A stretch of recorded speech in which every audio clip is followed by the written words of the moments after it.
Hey guys! Hello, I hope you've had a good Tuesday.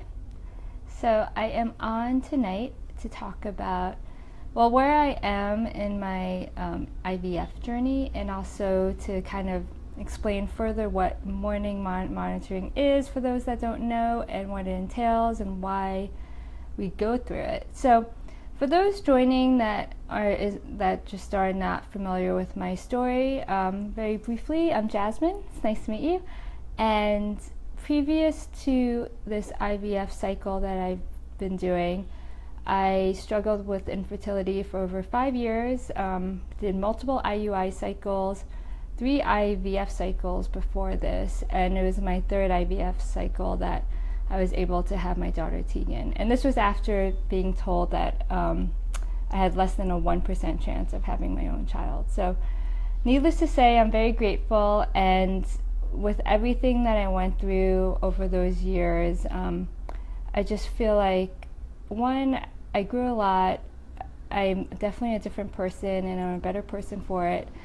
And when I was thinking about going through this journey now, this could be my 4th IVF to try for my 2nd little miracle, I decided to just kind of come out and document everything, not only for myself, but for other people out there that, might be curious or might be going through the same thing, and it could help them feel like they're not so alone.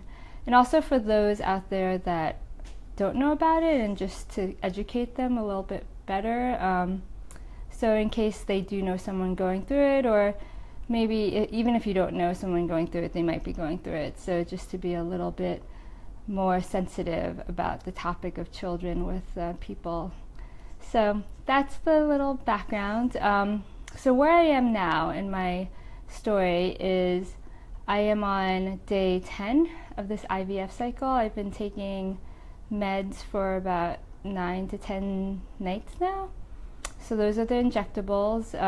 If you didn't see last week, I actually did do the injectables on air, which was probably very interesting. Probably not that interesting, but it gives you a good behind the scenes look of what it means. And then now we're almost to the finish line. It's going really quickly, I've got to say.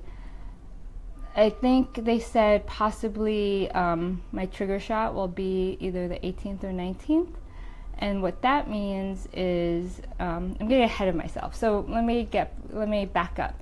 So since this started, what happens is you go into morning monitoring quite a lot.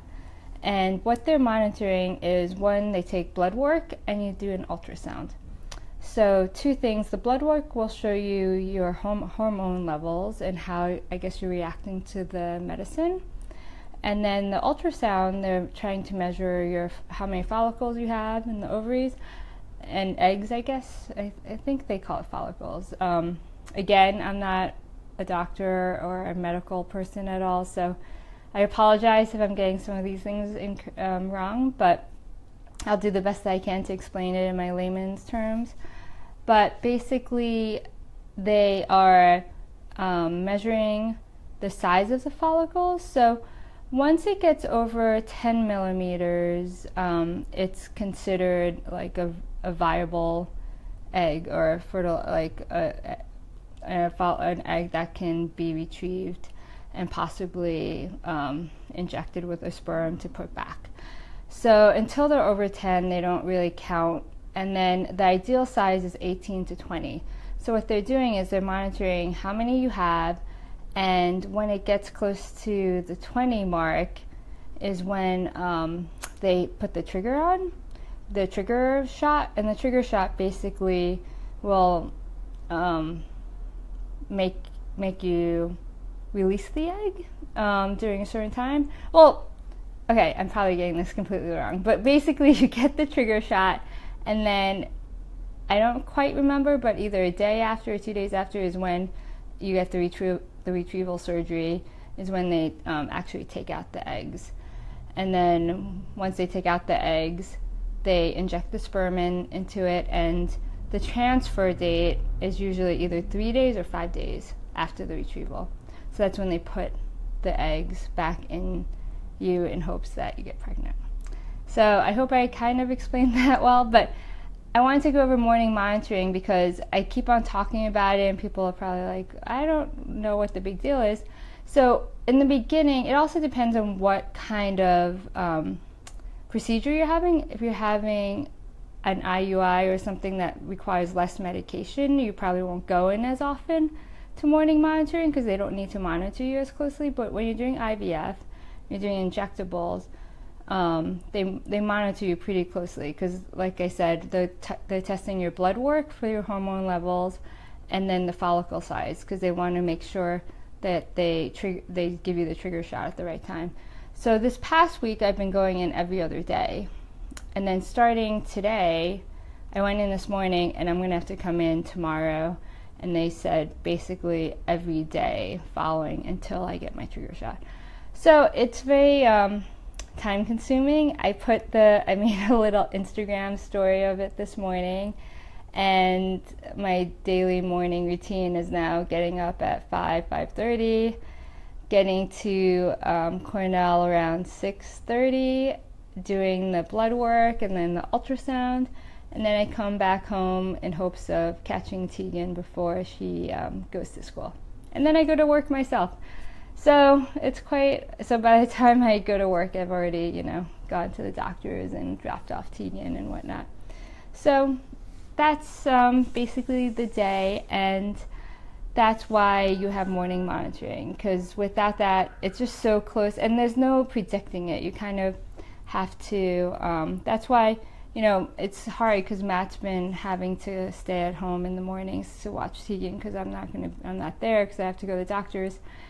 But, every morning he's like, well, do you know? And what happens is they go over your blood work, and the nurse will call you that afternoon and tell you, one, what your meds should be for that evening, and two, when you should come back. So, like today, for example, they called me this afternoon and told me the meds I should be taking tonight, and they told me I should come back tomorrow morning. So it's always like on the fly, it's not predictable, you don't know what the schedule is, even like a day in advance. You just kind of have to wait to see what your blood work comes back as. So yeah, so that's a big part of the IVF process, or even if you're doing an IUI, but the infertility process. So when you hear about people doing morning monitoring, that's what they're doing. And yeah, if you have any questions, let me know. I thought I'd just come on quickly tonight and explain one of the things that I keep mentioning that I'm going into morning monitoring, but also I think it's a good behind the scenes to see like what it means to go through IVF, and a big part of it is morning monitoring, and it's just very time consuming. So that's about it. Overall, I must say I'm more tired than I thought I would be. The lack of exercise definitely adds to that. I've been trying to offset it a lot by, eating right. If I eat well, I don't feel as sluggish. And also, I will say, my friend Ashley was great. She recorded some meditation for me. So, and just short little snippets, like a 10-minute meditation that I do every night before bed. So that's very relaxing. And I've been much better about not doing work too late at night and getting to bed at a decent hour this past week. So that's helped a lot. So, yep. And if you're just joining now, you can catch the replay. I'm done. And that's about it. So tomorrow, I'll be going back into morning monitoring, and hopefully, well, I guess by the end of the week, it might be, the trigger shot and the retrieval might be happening very soon. It should be happening very soon. Oh, and I will have to say that my egg count, the follicle count, is pretty low this time around. It's a little depressing. I just did a journal entry about it. I only have about 3 that are over 10 millimeters. I think it's over 10 right now, which is pretty low. I mean, I joke it only takes 1, right, to work, but in the past I've had 6. I never had that many. Some people come out with like 15 or some crazy number, but I've never reacted well to the meds, so I've never had multiple, like double digits, but I did come out with like 6 or 9 even once. So Right now it's only 3, so we'll see how it progresses and how I react to the meds and if any of them grow a little bit further. So hopefully I'll get more than 3, but like I said, I only need 1, so I'll try to be optimistic about that. And we'll see. Okay, that's it, guys. If you have any questions, let me know, and feel free to message me. Have a good night. Bye.